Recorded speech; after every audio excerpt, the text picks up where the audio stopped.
Good morning. My name is Ron Morris. This is Moving Forward TV, your local real estate and mortgage update.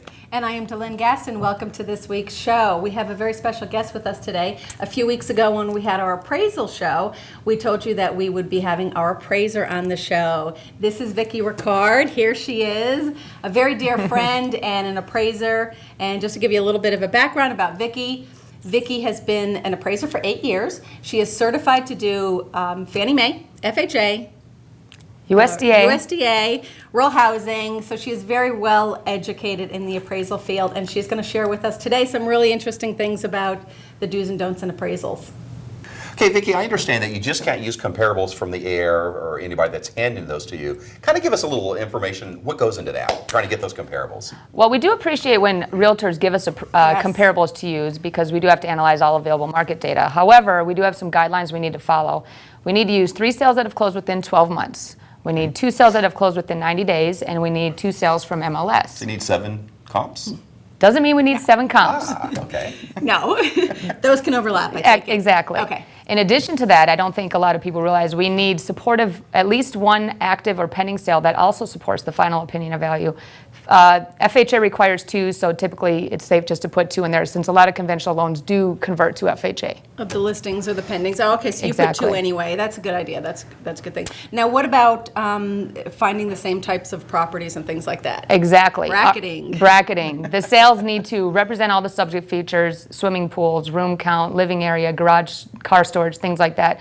We also need to bracket them. You kind of need somebody superior and inferior, or very representative. We need 3 comps that really support the subject and are very similar to the subject. Same goes for the active listings. And the list prices need to support the final opinion of value. They also need to fall within the days on market of the sales that we used. Okay, that's interesting. That's I didn't know that. I didn't either.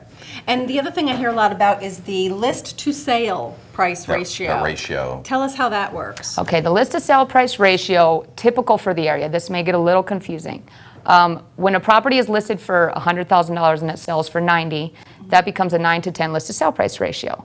Okay. Therefore, if that's what's common and typical in the area, we analyze more than one sale, we need to make a 10% adjustment to the listings and pendings that we utilize in the appraisal. To all the listings and pendings. To all the listings and that you pendings. utilized. That bottom line number, once again, needs to support the final opinion of value. A lot of times, a property will be under contract or pending sale, and we'll call a realtor to see if they will provide us the actual contract price for that property, so we don't have to make that list to sale price ratio adjustment. It may be higher, it may be lower, but it's always better to have an accurate number for that. So it that could some help. of That information could help you. Right. That the realtors sometimes disclose, sometimes they don't, could actually benefit everybody involved. Absolutely. If they would help you with that information. And we're basically saying this is what we're assuming this listing is going to sell for, because typically they don't sell for what they're listed for. Right. Okay, speaking of comparable properties, big question, can you or can you not use short sales or foreclosures, and why or why not? Well, as we just outlined the guidelines, it's very difficult to meet those guidelines and not use any short sales or foreclosures. However, it's very important to analyze what is going on in a specific market area, particularly the subject subdivision. When you're doing a non-distressed purchase transaction, for example, I think the word is out that short sales aren't short. It doesn't seem, like it is. Good point. Exactly. Our goal is basically to find comparables that best represent the subject and best represent the potential buyer for the subject. Right. So, short sales, you kind of want to put them in a league of your own. It's not really possible to do that all the time. However, if there's a preponderance of foreclosure properties in a subdivision, you really got to look at that. What kind of impact is that having on the subject property? Is the neighborhood run down? Are these properties in poor condition? Is that impacting the value of the So subject? that's really unique depending on the neighborhood. It really is. And, when you have, like I said, a non-distressed transaction, and, you want to go into another subdivision to find a comparable that's very similar to it, maybe the short sales and foreclosures in the same subdivision are in poor condition.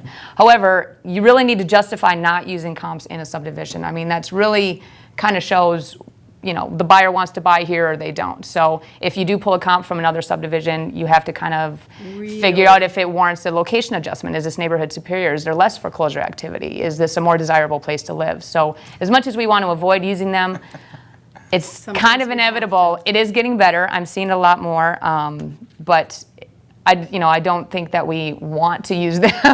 However, if you're appraising a short sale, that's kind of Right. who your buyer is. That's Right. Now, do you see some lenders out there wanting you to use them or not to use them, or is that a non-issue for the lenders? Not really. I mean, we kind of have an old guideline before all this came into play that kind of suggested that, we really shouldn't use those kind of sales because, a good comparable is when both parties are acting prudently and there's, Right. Sure.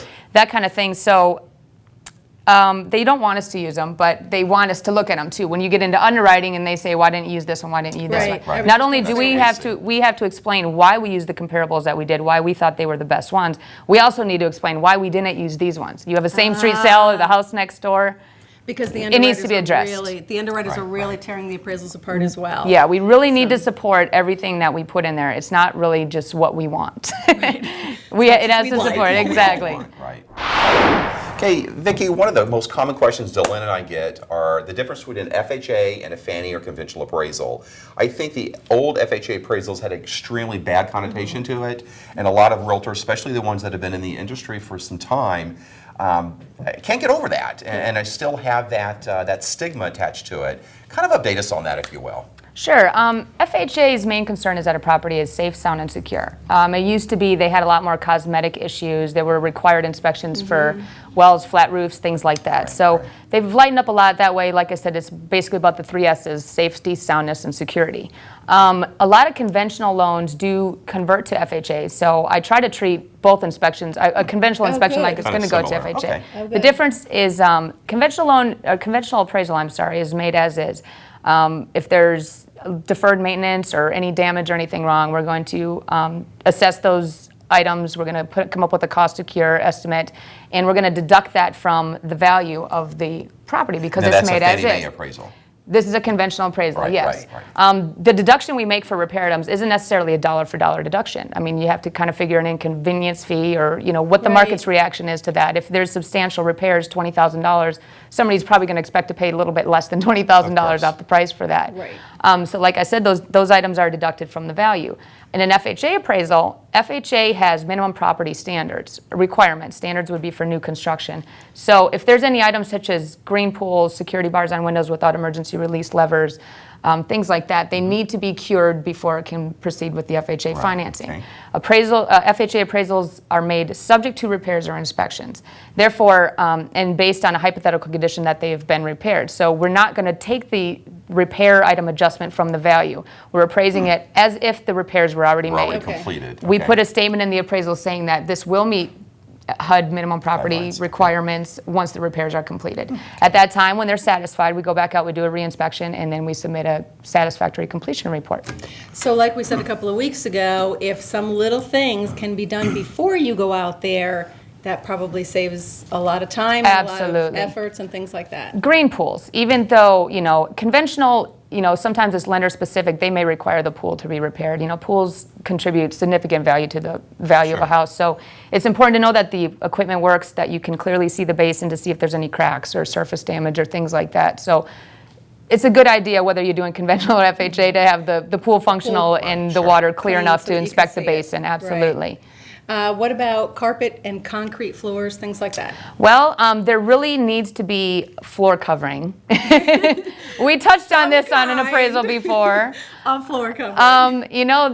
Yeah, there does need to be some kind of floor covering, a raw cement floor or something pulled up. A lot of times there's terrazzo underneath I the was gonna say, carpet. what about Right. terrazzo? Yeah, we So see that from trying time to to make it, look the best that it can is always going to benefit. We're there to see the condition of the property. So if the carpet's in poor condition and there's a terrazzo floor that's in great condition underneath, it's probably worth pulling that up, because we're not going to pull it up to see what's underneath. So we might recommend Okay. replacement. Quick question for you in reference to floors, because I think you and I have dealt with this before.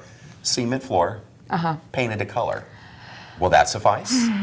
Depends on I didn't the say it was an easy appraiser. question. There is it the really- new style of painted concrete. Yeah, I mean, we have I seen can't that. speak Art for Deco. every underwriter or lender on that one. So is that like an underwriter discretion? area? That's kind of a fine line. I mean, really, if it was, done Nicely. ornately and it was Okay. beautiful, I can say that. If it looks like it's just a quick slap some paint on there, Sure, sure. Don't paint it gray. Don't paint Kind of would defeat the whole concrete purpose. gray. So. Okay, and Vickie, what can you tell our realtor friends out there that can help you do your job better. They want to supply comps and things like that. What can we all do so that we can move to a closing faster and smoother and easier? Absolutely. I mean, we all have to work together to get through this. And I think it's important that we understand where each other's coming from. A realtor has a very personal and subjective look at this, and we have to come from a very objective place. Right. We're not allowed to be number driven. They are very number driven. I think the main thing that is very helpful to us, we get all of our information from MLS. We inspect the subject property, but everything we know about the comparables is from the MLS.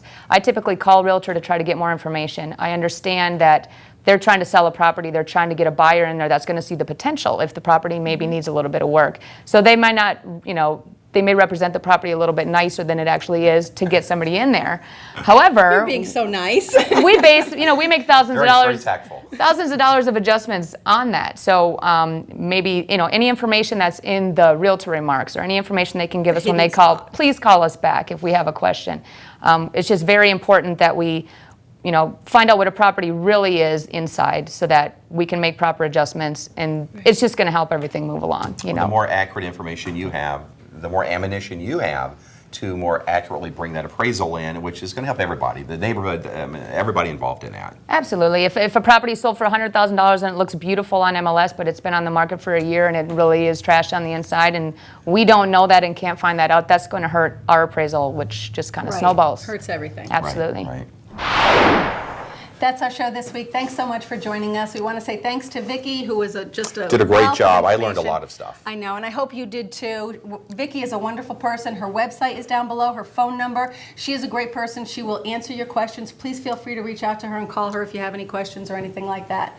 I'm sure she'll help you out. She's a great source of information. In reference to the last week's show, we had a music challenge versus the movie challenge, and Deep Purple. the winner was Fred Vogel from Connecticut, out of Right. state, which the answer was Deep Purple, of course. I think a number of people got it Yes.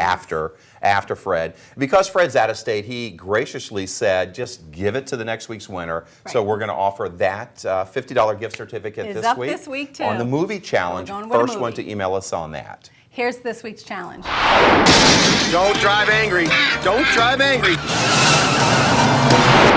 Okay, keep in mind, first one to email us the correct name of the movie challenge, $50 gift certificate to the restaurant of your choice. That's right. Thanks so much for watching. Please visit our sponsor. Blog us down below. Twitter, Facebook, all that put us social out on media your stuff. social networking as well. And we have been approached to do a live show, possibly, where we can have an interactive thing, have some Question and laptops up here, answers, question right. and answer, and we can answer your questions live. Let us know what you think about that. Blog us on the site, and we appreciate your watching. That's it for this week. We are. Moving forward, see everybody next week. Bye-bye. I think honesty's always the best policy. You believe that? No, I was lying.